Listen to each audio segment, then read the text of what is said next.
In 2008, according to the Office of National Statistics, the average price of a home in the UK, or I think it was England and Wales, was £168,973. In 2025, the most recent figures show that that is now 323,159. So that's 91%, or almost double.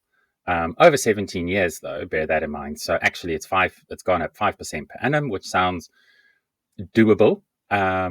Now, what's important to understand, there's two key points here. One is I haven't included the cost of the interest on, let's say you got a mortgage for £168,000 in 2008.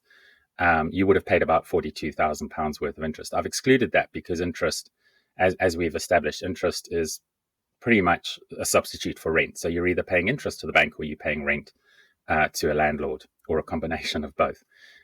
Equally, it's important to remember that when you sell your house, if you're selling it to buy a new house, so let's say, the normal course of events over a person's life, you might start off with a studio flat, and then a one-bedroom flat, and then a two-bedroom flat, and then your family grows, and you might want to then buy a house, a three-bedroom house, so that you've got room for everybody, and then your kids eventually leave home, so you want to downsize, maybe back to a flat, and then ultimately you'll retire, and so you'll then move into a retirement-type property. So over the course of time, every time you sell, although you've raised the amount of capital, you're selling in the market you're going to rebuy in. So now you're paying again at the higher price. So the way I express this is I say, in reality, equity growth is merely an inflation hedge rather than a capital gain, which opens up a whole interesting conversation around capital gains tax. And while I agree with the Green Party on their approach to equalizing capital gains tax with income tax, as long as they remember to include that there is a cost around the interest there is a cost of that capital gain, which is the interest. So as long as you can deduct the interest you might have paid on a mortgage from your capital gain before they calculate your tax, I'm all up for that. So that's house prices. How have we done as households?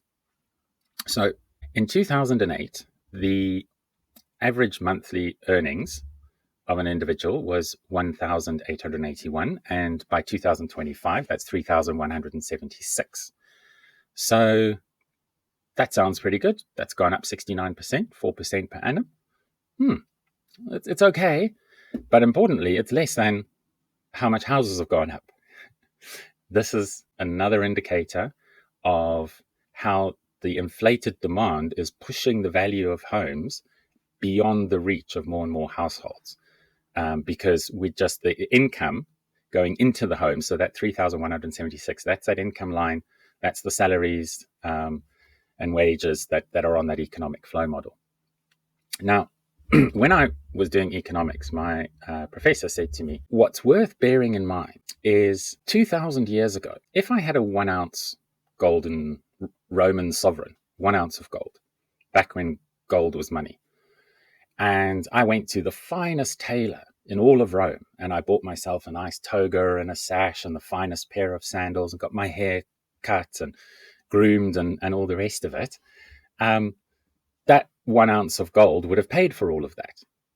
Now, interestingly, 2,000 years later, never mind the 14 years, 2008 to 2025, 2,000 years later, that same ounce of gold will buy pretty much the same thing. So for £3,000, you can go to spoiler, that's the current price of an ounce of gold. So for £3,000, you could go to the finest tailor in Milan and order yourself up a nice swish fancy suit and shirt and tie and nice pair of shoes and get your hair cut and all the rest of it for about the same amount of money. So what that shows you is that actually that ounce of gold, in terms of barter power, in terms of what I can exchange it for, has stayed exactly the same for 2,000 years. So now that we've established that, if gold is such a stable store of value, how does it work if we then look at the house price and the salaries in terms of an ounce of gold? Okay, so in 2008, an ounce of gold was £433. Today, it's $3,099 at the time of recording, which is the 21st of November, for your reference, 2025, depending on when you get to see this. So that's 616% in those 14 years. So that's 36% per annum.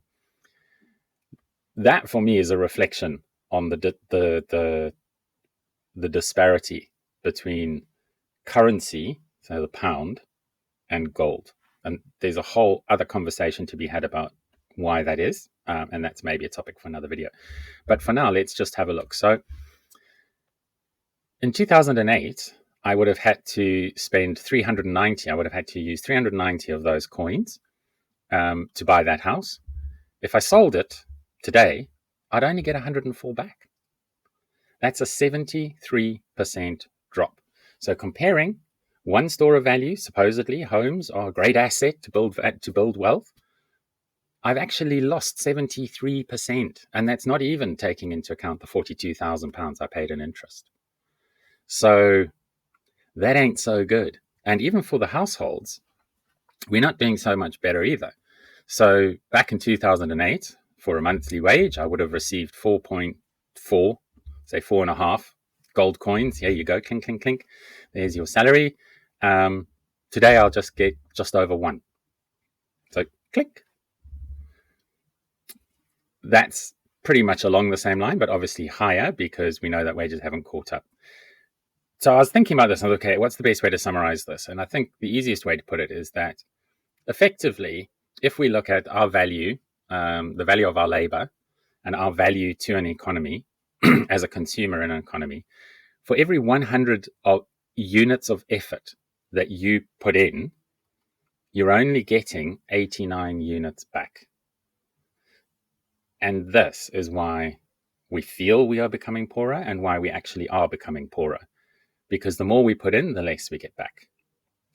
And it's a feature, not a bug of the system. That is Western capitalism.